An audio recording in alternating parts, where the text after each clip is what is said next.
Joins, what's going on with that? First thing is, what's the motivation for joins? It may be obvious, but I'll talk about it anyway.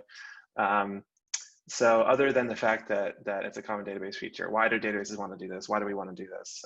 What caused us to want to implement this in this version? So by way of motivation, imagine a retail sales data set.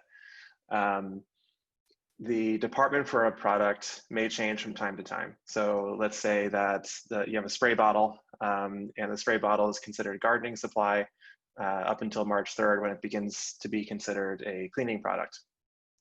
And let's say that query time, you want to know the latest department. So you don't actually, you want that to even apply to historical data.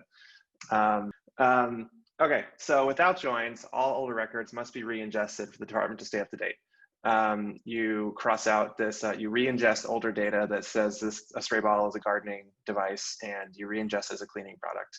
And this is useful for a wide variety of things. Useful for defining product names based on SKUs, defining product categories, defining product departments, and even for things that are not products, as we'll see some other examples later.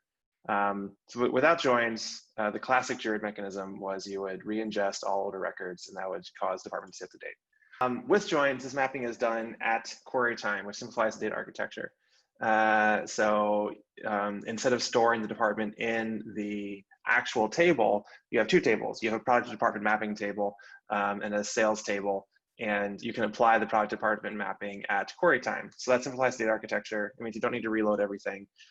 It does incur a performance cost, as you might imagine, which we'll talk about later when we talk about how these queries actually get run. But the simplification of architecture and the ability to always use the latest metadata is really valuable for a lot of use cases. Other motivations for joins. Number one, BI tools generate join queries. We want Druid to be able to integrate well with common business intelligence tools and applications. Number two, analysts, people that work with data are trained to use joins when writing SQL queries. We want Druid to support as much SQL as possible. Druid's really come a long way from the very early days. I forget which version we introduced SQL support. I think it was 9 or 10 or 11, somewhere in that era. Really come a long way from the early days. Didn't support SQL at all, to supporting SQL without joins, and now SQL with joins. And they also come up surprisingly often. So I went through the example of the fact dimension join, and that's maybe the one that comes most readily to people's minds. But a lot of things are really joins in disguise. So when you want to filter on a subquery, that's actually a join in disguise. And a lot of other kinds of queries that you want to do, like if you want to filter on the top 10 items of something, that's the join in disguise.